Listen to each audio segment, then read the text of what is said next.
greet our friends everywhere with Chapter 22 of Ninepence in Her Pocket, the story of Gladys Aylward. This is another in the series, Stories of Great Christians, and comes to you from the radio studios of the Moody Bible Institute in Chicago.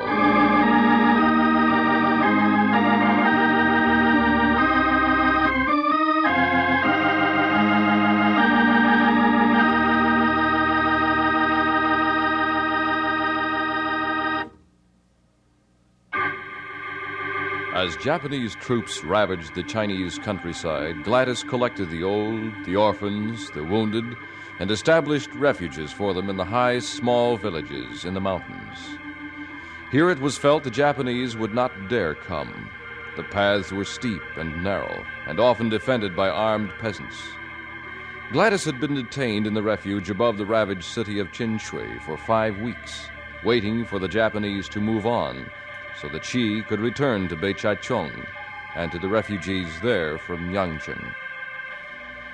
But the Japanese were not retreating. Aylward! They are here! The Japanese! They are outside the wall! They can't be!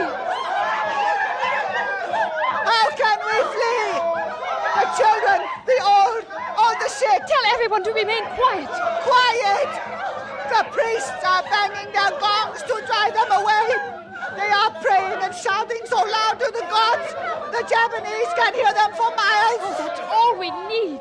Everybody, hide as quickly as you can. I'm going down to the wall. I'll try to keep them out.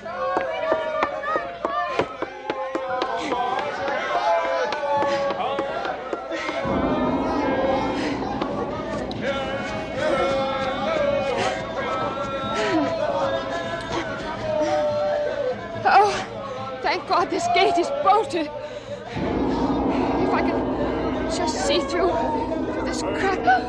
There's so many, and on horses. Oh, dear God. They've drawn their swords. They're going to kill.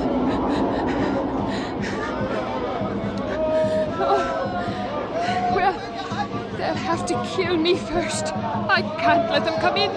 They can't come in. Lord, your grace is sufficient for me. Your strength is made perfect in weakness. I'll open the gate, Lord. I'll face them.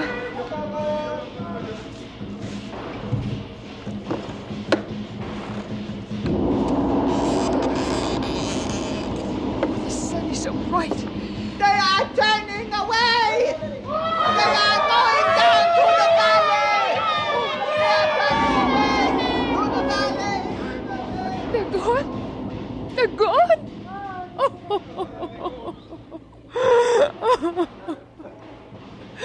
I don't know how much longer this war is going to go on.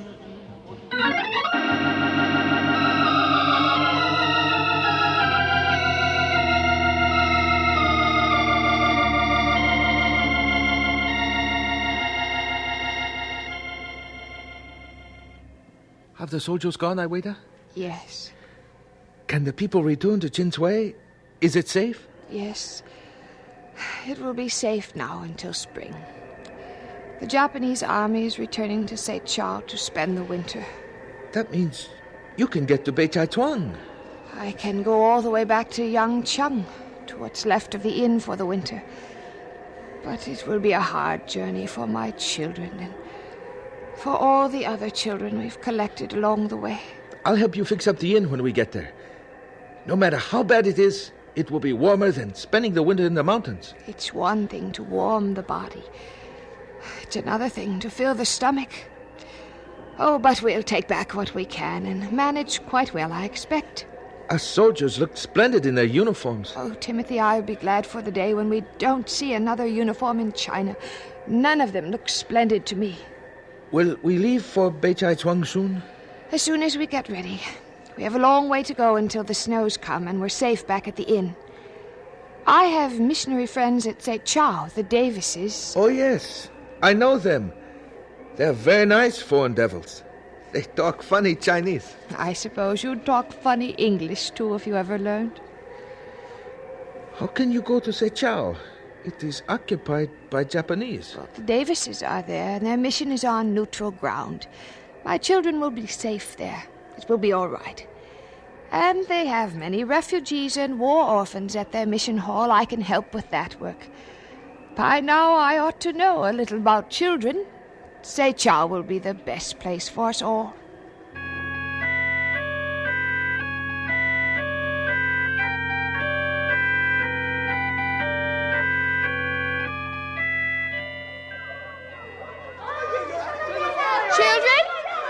Children, stop throwing wood into the fire. I've told you the wood has to last. Children, I want you to line up and wash your hands for supper. It will soon be time to eat. Stop throwing wood into the fire. Come on now, Joseph. You know what a line is. Make a line to wash your hands. We never wash. We never wash. Oh, yes, you do when you're here at the mission hall and say ciao. We don't want to wash! We don't want to wash! You are all going to wash. Ninepence, give me a basin with lots of water. The basin's already here, Mother. It is the children who are not. You are dreadful kids. You don't know yes from no, and you're going to drive me crazy. Here now, you. Come here. No. Come here, I say. You pull my ear! Stand still. All right. You next. Why do I have to get my face washed? I didn't touch anything with my face. Stand still. Next. Here, you. If you don't like it, next time wash yourself. You next. No. Yes. Yes. It's much easier if you don't fight. There now. Mother, there are 2 villagers at the door. They are waiting to see you. Oh, dear. Well, all right. I'm coming then. You children who have not washed, you must wash before you eat.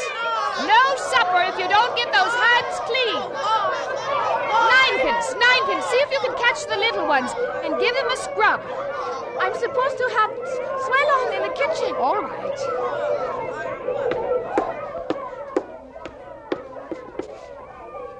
Please forgive intrusion, our waiter.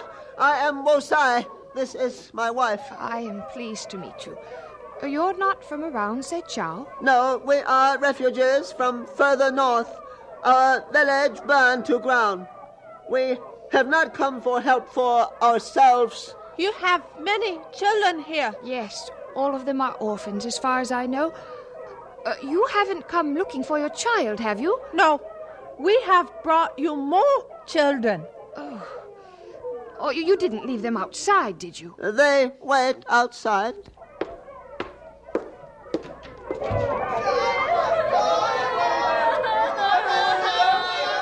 Children!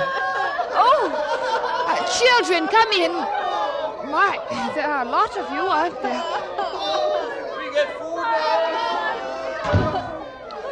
Where did you get all these children? There must be 15. 12. We live by East Gate. They straggle in from hills. Some are too tired to go further. They hang around our house. We have no food for them. Some were looking for you, Aweda. They heard in Sechao there is place for them. Is woman who helps children at mission. Children, go into the big room. Other children will help you with your clothes. Start washing your hands. We'll be eating soon. It was honor to speak with you.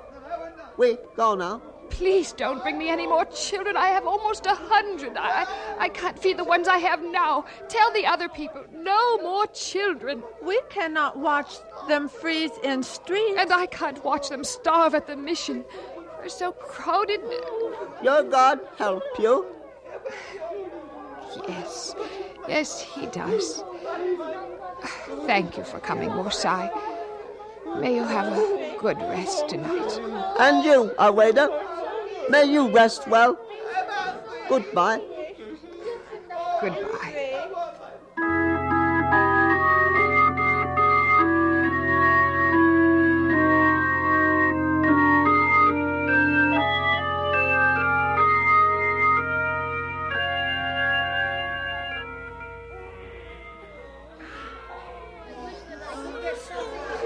Now, children, you must be very quiet if you want to hear a story tonight.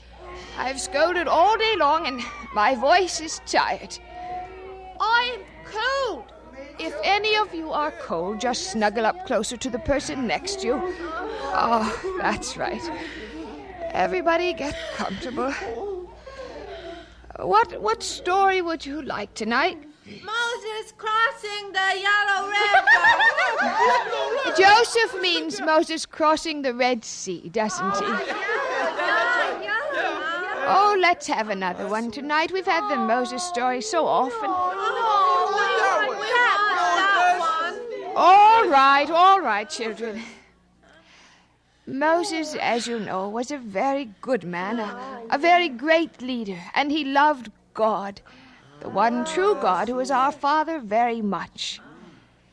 His people, the Hebrews, were slaves in the land of Egypt, far away, and God wanted the Hebrews to go to a land where they would be safe and free. And so, after many adventures, Moses gathered together all the Hebrews, and they fled from the land of Egypt and from the Egyptians. Were the Egyptians as bad as the Japanese? The Egyptians did not know and love the true God. This made them do very bad things. It is the same with the Japanese. Now, Moses and the Hebrew people were fleeing from the Japanese. I mean the Egyptians. But the Egyptians weren't going to just let them escape. So the emperor sent a great army to catch them and bring them back. The Hebrews hurried, but they soon became very worried because they were coming to a great sea. They had no boats. How could they get across the Red Sea? Behind them, on horses and in chariots, the Egyptian army got closer and closer. Finally, all the Hebrews were standing right on the shore of the sea. They couldn't run one step further. And behind them, far in the distance, they could see the army coming. What did they do? Moses prayed, and God made a street through the water. Yes. Moses got down and asked God to help them. The Hebrews were terrified, but Moses stood up and said, "You wait and see what the Lord is going to do." And then he called upon God, and God said to him, "What are you stopping for? Go right through the sea. But first, lift up your stick over the water, and the water will come apart and make roads." And Moses lifted up his rod, and the waters divided, and the Hebrews marched through the Red Sea safely to the other side. All the soldiers were drowned. And all the soldiers were drowned. Will God drown Japanese for us? I don't think so. Now, children, pray quietly and go to sleep. Soon it will be morning. And time to eat. Yes, and time to eat.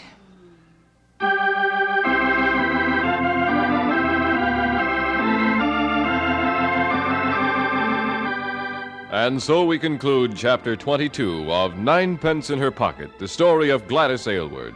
This is another in the series, Stories of Great Christians, and comes to you from the radio studios of the Moody Bible Institute in Chicago.